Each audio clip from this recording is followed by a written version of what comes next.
News Talk 640 WFNC. Greek, man, see, you have access to that. It's a party this morning as far as you're concerned. Doing a little dance, making love to get down tonight. I was trying to spruce the music up a little bit. Man, I tell you. But you know, a lot of the parties are day parties now anyway. But that has absolutely nothing to do with my guest in the studio this morning. Just happened to have SHAMAR Wilson in here. I'm going to put your name underneath you. We're on the podcast right now. SHAMAR, how are you, sir? I'm good, and you? I'm hanging in there in my old age. You are here, and your mom is here with you as well, because you were invited to the 2026 Congress of Future Medical Leaders. And I'm going to show this picture right here. I posted this picture on my Facebook page. It got 60,600 views, 134 shares, and 2,400 thumbs up or interactions, and more than 365 comments of people saying congratulations to you for being involved with that and for what it is you want to do. So we salute you. I always want to get good news about good kids, and that's why we have you. Tell us what this was and where you went. So I went to Lowell, Massachusetts for the Future Medical Leaders of America, and it was a really great experience. They had a lot of people that are Nobel Peace Prize winners, doctors, like everything under the sun.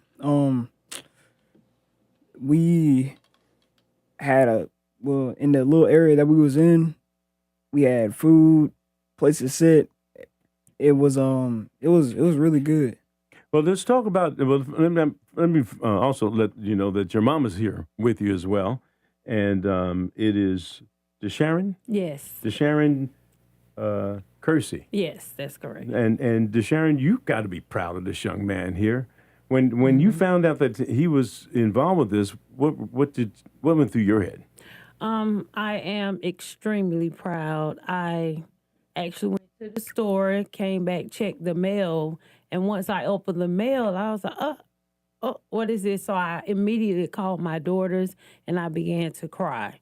And then once I picked SHAMAR up from school, I showed him the invite, and he just told me his interest in attending the program. He constantly discussed the program. And so I'm here we excited. are. Yeah. Wait, look, here's the thing about it. And one reason that you're here is, and I told the Greek this too. Greek, I got you, all four of us up on camera right now, that when you hired me, I wanted to do good news about good kids. I said, that's what we got to do. Because it's easy to do bad news about kids. And we see that happening. But it has to be our responsibility to do as much for a young man like SHAMAR as we do about someone who's broke into a building or whatever it might be. Thank you. And we tell kids all the time, it's important to decide what you want to do. You know, to start figuring out your thing. That's right. And so now you've kind of figured out your thing. We talked about this program, and you said you wanted to be a particular type of doctor. Tell us about it. So I wanted to become a psychiatrist, and for me, I want to do that because in the field, it's really not that many black men. And I know in my community, like, we kind of stay to ourselves and we don't got nobody to talk to. So just having someone that you can look at and like kind of relate with off rip, that's something that really speaks to me. Well, you know, in full disclosure, Greek, I see a counselor every week because we all have different things that we talk to. And he happens to be a black veteran. And so we have conversations, just like you're talking about right now, about things in life that keep you, we all should have somebody to talk to. Mm-hmm. And so I identify with what you're talking about in terms of having someone that looks like you. Then you don't have to, but you can. You want to have someone that you feel comfortable with and talking with. So now you went to this conference, you met all these people. What advice did they give you in terms of prepping for your career as a psychiatrist? Well, they basically told me just stay out the way, don't go out here, follow other people, just do what you need to do to succeed, because if you just stay with people that you know aren't on your level, then you're not going to surpass that. If you're just joining us right now, Oh, I have put Pepe's name up here. SHAMAR Wilson is a student at E.E. Smith High School. You're getting ready to be a senior? Yeah. So this is your last year. Where do you hope to go to school? A really big school like UNC, Duke, NC State, just really good programs. Mom, what's your thought about his desire and all of a sudden him being involved with this program? I'm super impressed. Initially, ninth grade, Shamar stated maybe engineering. 11th grade year, he chose psychiatrist. He sticks with it. He comes to me and relate information that, things he found out about different programs. Right now, we're looking at different scholarships to specific schools. Initially, was only focused on HBCU. Now he's focused on the institution that will fit him. Well, and that's important. And here's the thing, that if I can give you any advice at all, is the fact that do not be afraid to change, because it is an awful lot to ask someone who's, how old are you, 17? Yeah. To ask a 17-year-old, Samara, what do you want to do with the rest of your life? I mean, and that's a big thing. And you'll find that as you go to wherever you end up at school, you'll meet friends and people will talk about different things that they're involved with. And all of a sudden you may say, I think I really like what my friend's doing. And so you might switch majors, and that's okay. Don't be afraid to change, I think, is the advice that I want to give you as you do what you do. And then the most important advice, and Greek, I'm bringing us all four up here on the screen because you seem like the kind of geeky kind of guy back in the day. There's nothing wrong with being smart. You agree? Yeah. And sometimes when you're amongst your peers in school, you're doing your homework, you're doing what you need to do, and they're trying to pull you off and make it seem like trying to be smart is something bad. Well, do you have that happen to you at all? Yeah.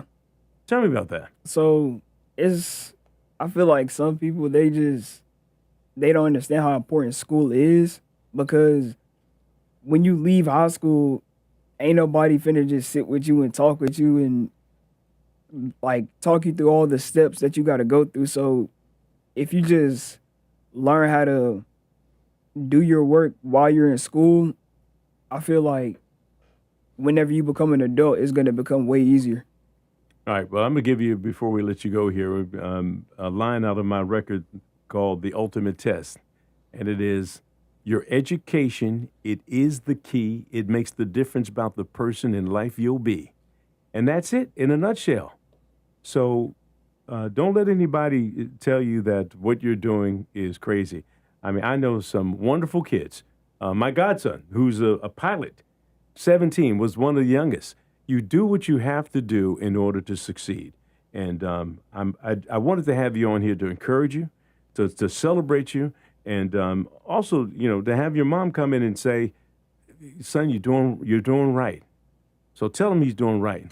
Shamar, you're doing an amazing job, and I am a super proud mom. Thank you. All right. Well, look, I appreciate you guys coming out here and being a part of Good Morning Fayetteville. And this is a podcast. We're going to make sure you get a copy of it so you can post it along with this picture right here, because that right there got 60,000 views, So there's somebody out there think you're doing good. Yeah. Okay? So you continue to do that and continue to be encouraged to do good things in your life. And I look forward to it. And let me know when you get your practice. I may come and sign them and say, hey, Shamar, I need to talk to you about it. I got a problem. I need to talk about. Thank you for having us. All right, you're welcome. You're listening to News Talk 640 WFNC. We've got local news right now with CBS 17. From the CBS 17 newsroom, I'm Greg Funderburg. This week has been quite busy for law enforcement in our area. The Cumberland County Sheriff's Office has teamed up with multiple agencies for Operation Safe Driver Week, aiming to remind motorists to slow down. Together, deputies, state troopers, Fort Bragg's military police, and Fayetteville police issued 482 citations and 36 warnings. In addition, officers from Fayetteville, Hope Mills, Stedman, Spring Lake, and Fayetteville State Police Departments participated in Thursday's operation. We're tracking a fast-growing outbreak of a parasite causing explosive diarrhea and gastrointestinal symptoms. More than 1,600 cases have been reported nationwide, with at least 307 in North Carolina, including 270 in Wake County. Federal investigators say lettuce at Taco Bell locations in 5 states is linked to many cases, but North Carolina isn't among them. The E.E. Smith High School Marching Band is gearing up to perform in Chicago's Thanksgiving Day Parade this fall, representing North Carolina with more than 100 talented students, but they need your help. To make this incredible trip a reality, they've set a goal to raise $100,000 for transportation, hotels, and meals. Every dollar counts. Join the effort by donating to E.E. Smith Band Booster Club. For more information, head over to our website, cbs17.com. From the CBS 17 Newsroom, I'm Greg Funderburg.